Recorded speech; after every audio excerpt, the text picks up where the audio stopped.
Bonsoir à tous et très heureux de vous retrouver sur le plateau de votre magazine d'actualité à la source. Et tout d'abord, une excellente et sainte année à vous tous. Sans plus tarder, le sommaire de cette édition. Le 1er janvier a été marqué par la création du nouveau dicaster pour le développement humain intégral voulu par le pape François. Précision sur son domaine de compétences dans ce journal. Nous entendrons le témoignage de Monseigneur Tobji, l'archevêque maronite d'Alep en Syrie. Pour la première fois depuis 4 ans, il a pu célébrer la messe de Noël dans la cathédrale Saint-Élie d'Alep. Des milliers de jeunes se sont retrouvés en Lettonie pour le passage de la nouvelle année. Reportage sur la rencontre œcuménique et européenne proposée par la communauté de Thésée. En République démocratique du Congo, après la crise liée à la fin du mandat du président Joseph Kabila, un terrain d'entente a été trouvé le 31 décembre entre la majorité et l'opposition, un accord fruit de la médiation menée par les évêques du pays.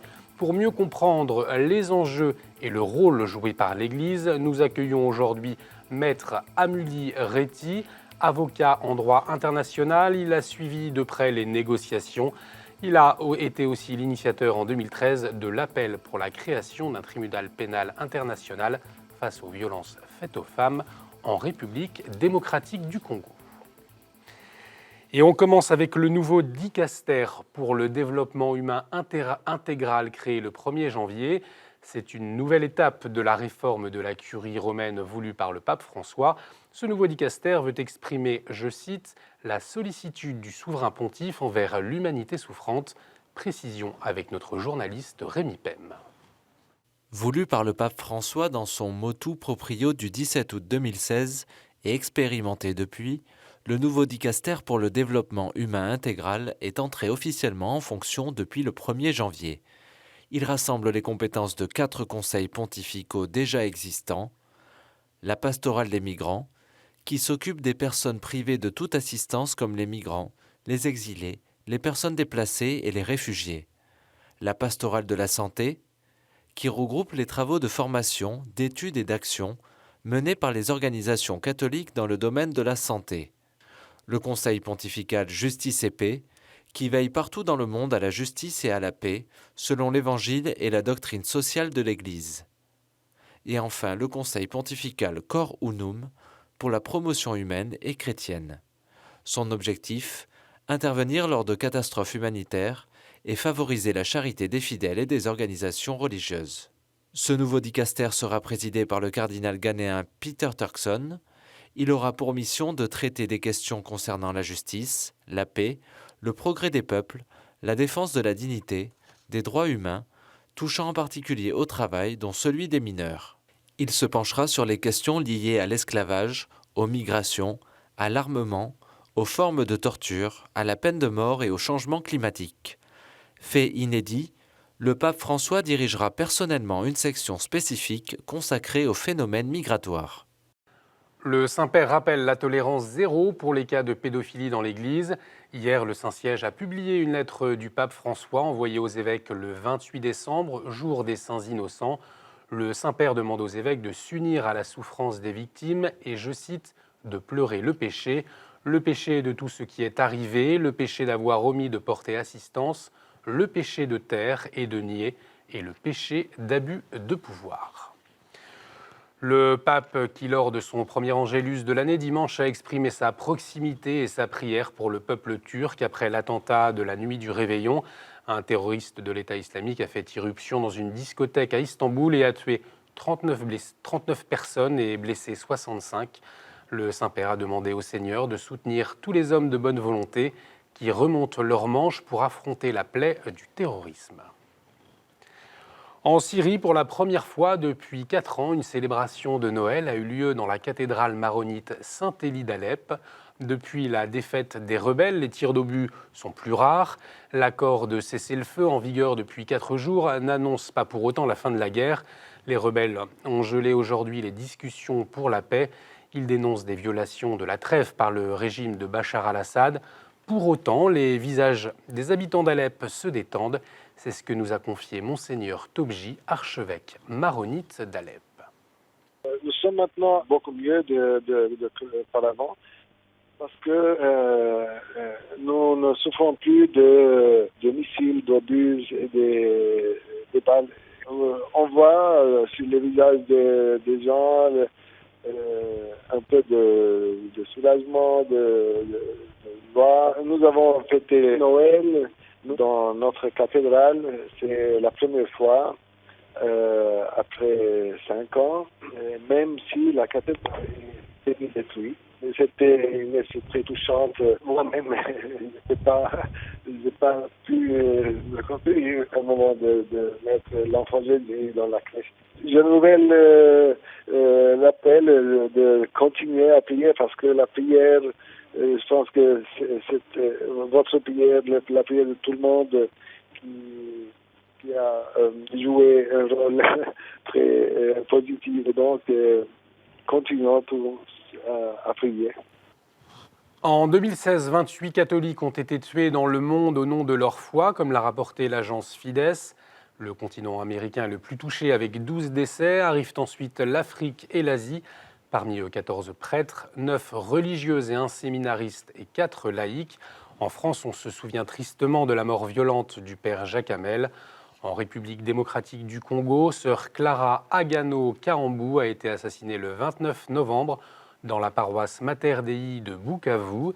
Elle était directrice de l'école Marie-Madeleine et du centre pastoral Mater Dei où elle apprenait à lire et à écrire aux jeunes filles pauvres. Hier, le cardinal Philippe Barbarin, archevêque de Lyon, a été nommé envoyé spécial du pape François pour le Congrès apostolique mondial de la miséricorde. Il se tiendra à Manille, aux Philippines, du 16 au 20 janvier. Voulu par le Saint-Pape Jean-Paul II, le premier congrès s'était ouvert à Rome en 2008. Pour le passage à la nouvelle année, des milliers de jeunes ont fait le choix de se retrouver à Riga, en Lettonie.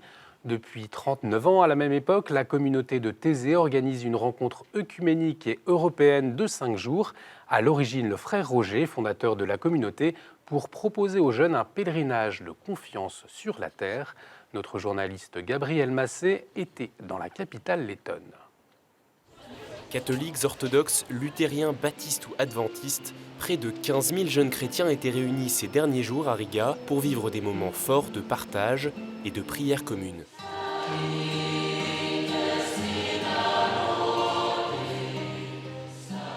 L'occasion de construire une fraternité entre ces personnes, jeunes ou moins jeunes, venues de l'Europe entière à l'appel de la communauté de Thésée.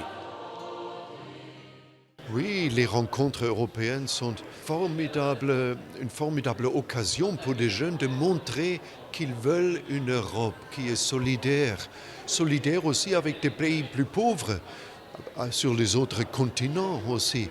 C'est comme si les jeunes ils seraient capables aujourd'hui de redonner un élan. Chaque confession, on se retrouve dans une seule chose, c'est la résurrection du Christ et je trouve que c'est très beau et on arrive à se comprendre. Et on arrive à partager une foi tous ensemble dans les chants de Thésée.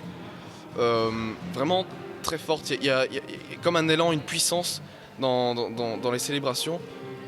Vraiment écuménique, tous ensemble. Chaque année aux mêmes dates, ces rencontres européennes sont un rendez-vous pour des milliers de chrétiens. L'annonce a déjà été faite. La ville suisse de Bâle accueillera le prochain pèlerinage de confiance qui fêtera par la même occasion ses 40 ans d'existence.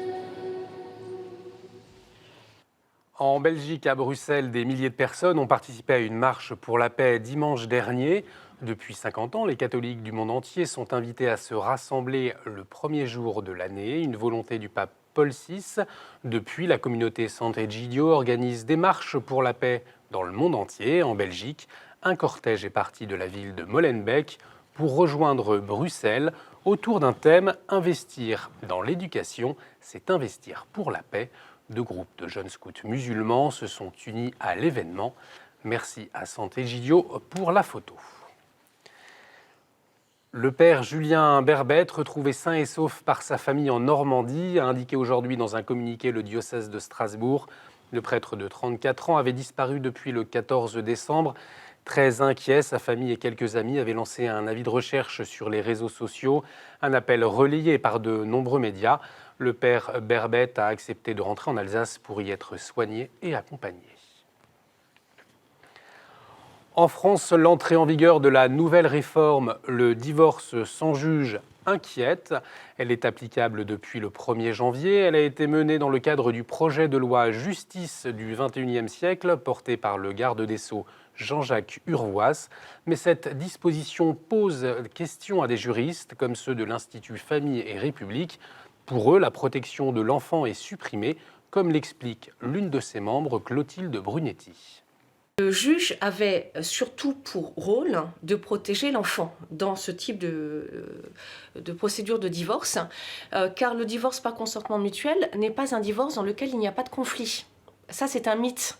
Il y en a toujours un qui le subit. À partir de ce moment-là, cela n'évite absolument pas les cas de violence, de pression, voire de maltraitance d'enfants, spécialement parce que c'est un divorce qui est choisi pour sa rapidité dans les situations de crise. Le législateur a tout de même, parce qu'il avait bien conscience de violer la Convention des droits de l'enfant, il a tout de même introduit une disposition disant que si l'enfant souhaite être entendu, le divorce sera nécessairement judiciaire. Le problème, c'est que c'est l'enfant qui est pris en otage, c'est-à-dire qu'il va dépendre de l'enfant de dire à ses parents, le divorce va passer devant un juge. L'époux en position de faiblesse est sacrifié, d'une certaine façon, mais aussi l'enfant.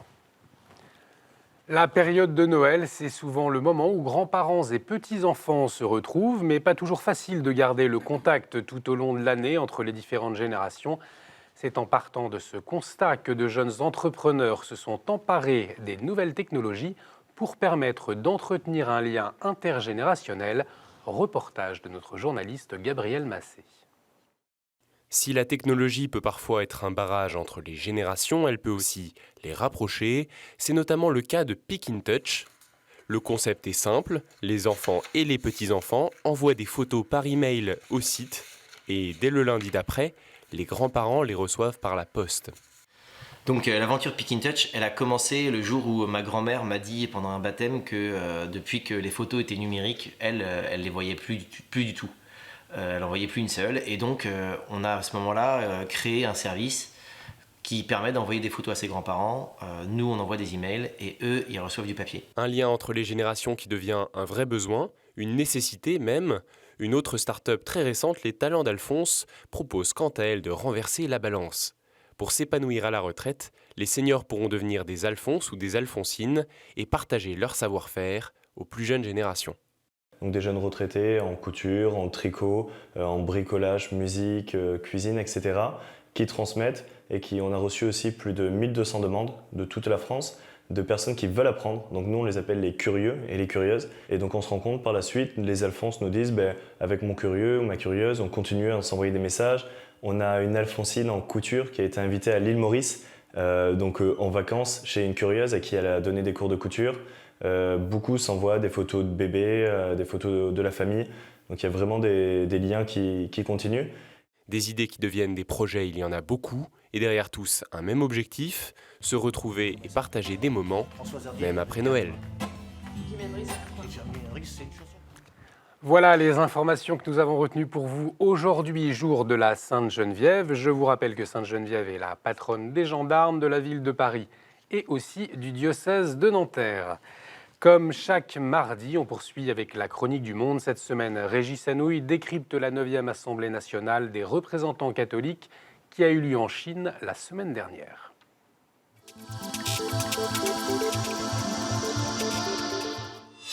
Bienvenue dans ces Chroniques du Monde.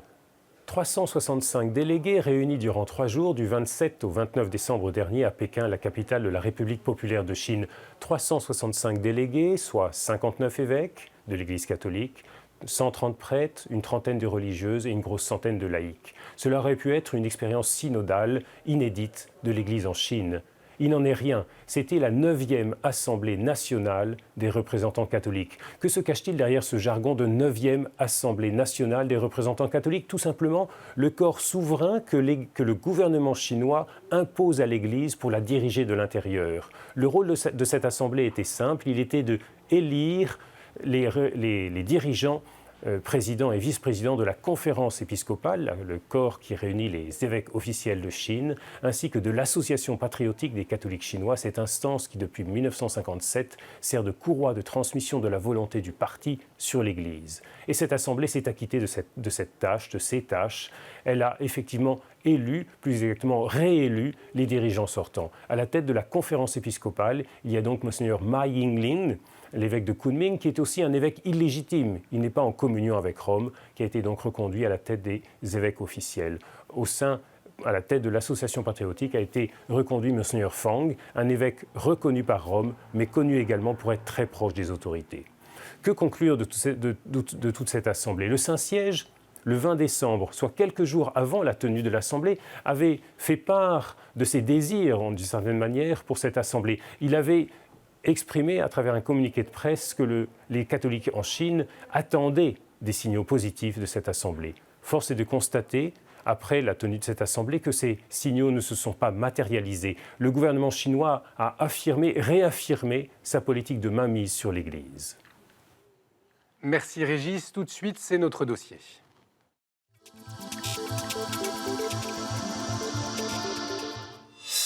L'année 2017 sera-t-elle pacifique en République démocratique du Congo ? Les acteurs politiques du pays sont parvenus à signer un accord le 31 décembre à l'issue d'un dialogue mené par les évêques congolais.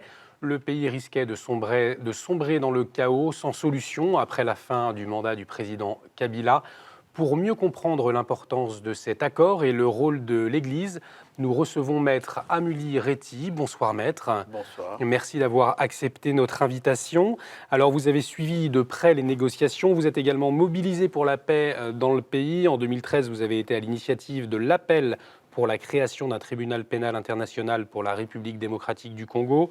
Vous étiez aussi très proche de Monseigneur Kataliko, l'archevêque de Bukavu, qui est décédé en 2000.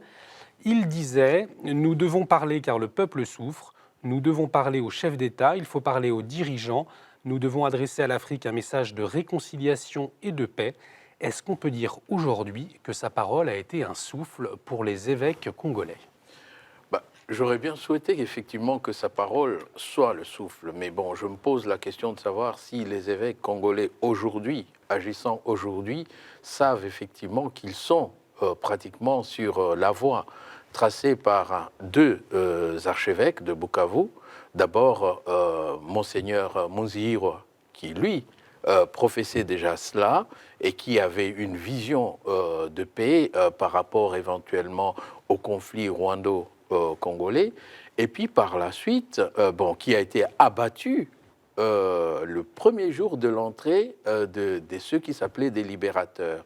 Il a été abattu à Bukavu. Et puis par la suite, son successeur a eu du mal à s'installer parce que le mouvement rebelle, qui était donc le deuxième mouvement des libérations, avait décidé effectivement qu'il ne pouvait pas et qu'il était dangereux pour eux d'avoir cet archevêque là-bas. Et donc, ils l'ont complètement banni. Et donc, il était en relégation, il a souffert d'être séparé de ses paroissiens.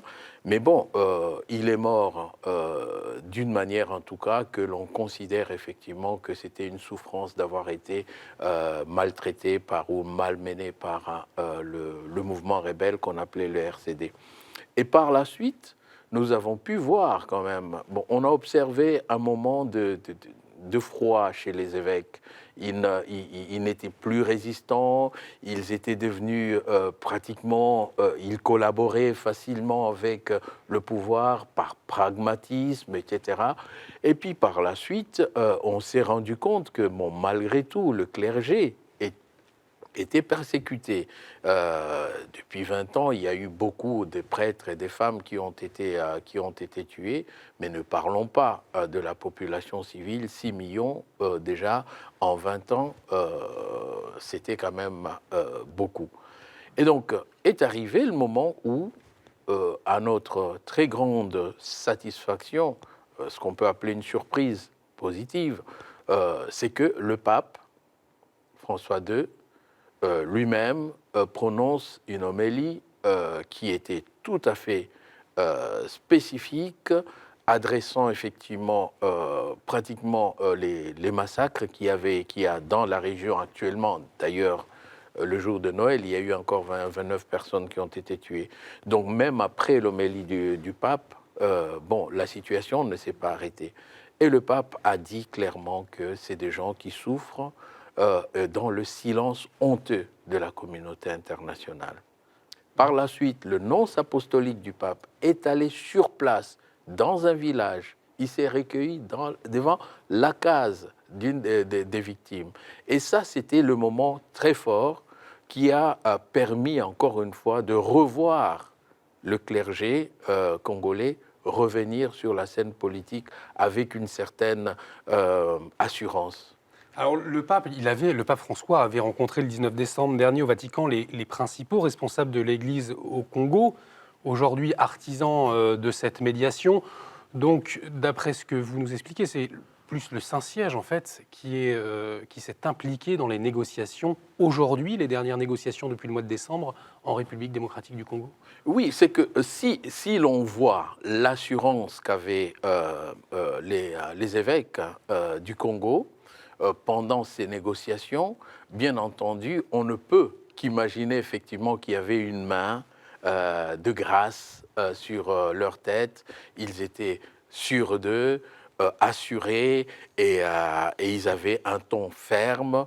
Et donc, on pouvait éventuellement se dire tout simplement que la présence du Saint-Siège dans leurs esprits a quand même agi. Mais aussi, il faut dire que non seulement le pape avait reçu ses évêques, mais il avait aussi reçu le président Kabila. Et donc et c'était l'année dernière. Et donc, visiblement, cela a permis au clergé et à l'Église catholique au Congo de reprendre de la force, parce qu'il faut reconnaître aussi que l'Église catholique au Congo a été très malmenée par la présence des églises de réveil qui poussent pratiquement à tous les coins des rues. Et donc, tout le monde est chrétien, mais on ne sait plus très bien qui est chrétien catholique et qui est chrétien ceci, cela, etc. Il faut dire que ça commençait vraiment à peser sur le devenir de l'Église catholique au Congo. Vous nous parlez des églises du réveil. Peut-être est-ce que vous pouvez nous préciser de qui s'agit-il ? Par définition, on ne peut plus savoir qui ils sont, parce que généralement, on peut se lever le matin, on dit qu'on a vu Dieu, et puis on est pasteur, on crée son église au coin de la rue. Donc c'est une chose. Et je pense effectivement que l'église protestante traditionnelle et l'église catholique ont été les premiers à payer les frais de cela. Parce que politiquement et sur le plan du vécu quotidien, ces églises du réveil vraiment jouent un rôle destructeur au niveau du tissu moral de la population congolaise. On va revenir sur ces négociations. Pourquoi elles étaient indispensables à la fin du mandat du président Kabila ? Ces négociations étaient indispensables à la fin du mandat de Kabila parce que, voilà, quelqu'un qui vient de passer 15 ans au pouvoir, mais venu pratiquement dans un groupe qu'on appelait le groupe des libérateurs. Naturellement, nous pensions qu'à ce moment-là, nous étions plutôt malmenés par Mobutu et que n'importe quelle personne qui venait effectivement dire « je vous libère de Mobutu » était le bienvenu. Et les premiers à voir que le schéma de libération de 1996 n'était pas bon, c'était les deux archevêques dont on a parlé qui ont fait une très grande résistance.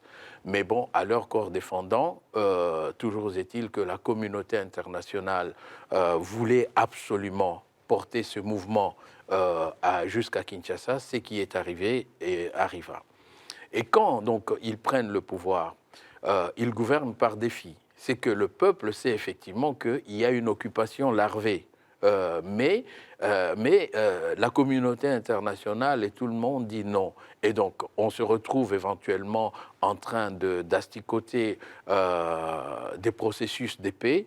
Donc, ce que nous avons connu, les négociations conduites par les évêques, ont ceci de spécifique, c'est que au moins, ce sont les premières négociations conduites par les nationaux eux-mêmes. Et justement, cet accord, une dernière question, malheureusement, il nous reste très peu de temps. Cet accord, qu'est-ce qu'il prévoit et en quoi il pourrait être un exemple aussi pour les autres pays ? Cet accord prévoit tout simplement une sorte de décrispation politique. C'est tout. Et cet accord a seulement le mérite d'avoir bloqué l'élan populaire au moment de fin mandat de Kabila. Donc le mandat s'arrêtait, le deuxième mandat constitutionnel s'arrêtait le 19 décembre. Et donc il était impossible effectivement qu'il continue constitutionnellement. Mais visiblement, il ne voulait pas partir. Et donc la tension était telle que le jour de fin mandat allait être pratiquement un jour de crise parce que Kabila se préparait aussi pour tuer. Parce que, bon, d'ailleurs, ces policiers disaient clairement aux gens, écoutez, avant de quitter votre maison, regardez la photo de votre femme ou de vos enfants, et puis vous demandez à votre mari pourquoi il quitte la maison, etc. Donc tout le monde savait que c'était pour tuer. Bon, malheureusement, ou du moins heureusement, c'est que a pu faire l'intervention des évêques, c'est créer une certaine décrispation. Il y a deux camps politiques qui aujourd'hui se parlent, mais en fait on a réglé le problème politiquement, mais on a mis à mal l'état de droit. On a tué la Constitution. Juste en un mot pour conclure, est-ce qu'on peut espérer une année 2017 un peu plus pacifique en République démocratique du Congo ? On veut bien espérer, mais actuellement, sincèrement, rien ne permet de penser que les interlocuteurs sont de bonne foi. Merci beaucoup, Maître, pour votre éclairage. Merci à vous de nous avoir suivis. Je vous souhaite une nouvelle fois une excellente et sainte année 2017. Vous pouvez revoir cette émission sur notre site www.kto.tv.com. Vous pouvez réagir sur les réseaux sociaux avec le hashtag #ALaSource. Merci de nous avoir suivis. À jeudi, excellente soirée sur KTO.